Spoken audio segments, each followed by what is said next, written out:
Привет, с вами Корней. Сегодня я ставлю очередной эксперимент по созданию гомункула. Это уже 5-й по счету эксперимент. Первый у меня завершился частичной удачей, гомункул появился, но он оказался не очень жизнеспособным. 3 последующих эксперимента оказались неудачными совершенно, ничего не появилось. Я считаю, что мне повезло, что в первый раз у меня хоть что-то получилось, потому что иначе я, наверное, бы разочаровался в этом методе и не очень-то доверял ему. Ну, а так, я знаю, что что-то может выйти, и продолжаю экспериментировать. Почему не получилось предыдущие 3 раза? Ну, сложно сказать. На самом деле, я считаю, что здесь, наверное, сыграл фактор случайности. Ведь даже у супружеских пар, которые хотят завести ребенка, зачастую это получается далеко не сразу. Я использую приблизительно ту же методику, что и в первый раз. Это у нас куриное яйцо. Это человеческое семя. На этот раз я решил воздержаться в течение некоторого времени, потому что подумал, ну, вдруг семя не успевает созревать. На самом деле, вряд ли дело в этом, но я подумал, что 3 предыдущих эксперимента, может быть, неудачи именно с этим связаны. Вряд ли дело в этом, но в конце концов, ведь лишним это тоже не окажется. Итак, мы делаем отверстие в яйце и в желток вводим семя. Так. Что бы там ни говорил Парацельс о другом способе введения семени, ну, мне кажется, это связано просто с тем, что в его время шприцов не было. Все-таки самый оптимальный способ. Так. И, как я уже сказал, эксперимент будет проходить практически по тому же плану, но я выдержу это яйцо в течение не 10 дней, а 40. Я положу его в этом контейнере в кладовку на верхнюю полку, просто потому что там потеплее. Вот. Отверстие яйца мы заклеим пластырем, так, чтобы в какой-то степени оградить проникновение инфекции. На самом деле это, наверное, тоже большой роли не играет. Яйцо обладает собственным иммунитетом, ну, в какой-то степени, конечно.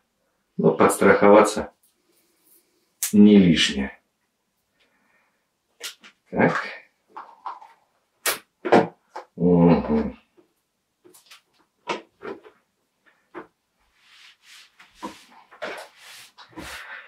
Итак, теперь это яйцо будет у нас храниться в темном и теплом месте в течение 40 дней.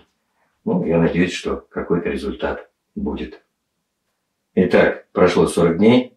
У меня есть большие надежды на то, что в этом яйце может оказаться что-то интересное, потому что внешних признаков гниения нет, неприятного запаха тоже почти нет.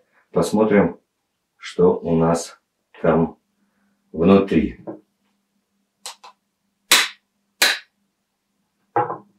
Так.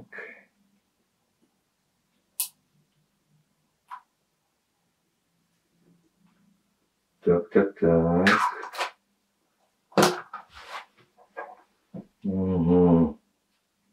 Что-то интересное. Так, ну-ка. Угу. Так, ну что можно сказать? Ну, вроде бы он у нас мертвый. Здесь есть такое вот отверстие. Вроде бы это похоже на рот. Отверстия в задней части тела я не вижу. Ну, возможно, это что-то на вроде кишечно-полостных животных. Ну, таковыми являются актинии, медузы. Ну, интересно.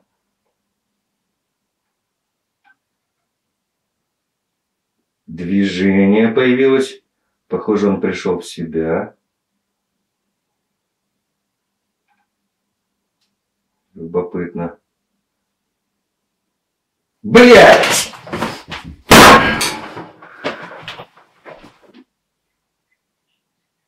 Ну, теперь он точно мертв. Я его так сильно раздавил, что я боюсь, уже невозможно понять у него органы и тому подобное. Ну, это как-то от неожиданности произошло, когда он на меня брызнул чем-то на рукаве, вот куда попала его жидкость, остались какие-то светлые пятна, как будто бы ткань отбелилась или что, возможно, это кислота. Ну, руку, по крайней мере, не жжет. Ну что ж, мы можем теперь сказать, что гомункулы могут иметь разную форму тела.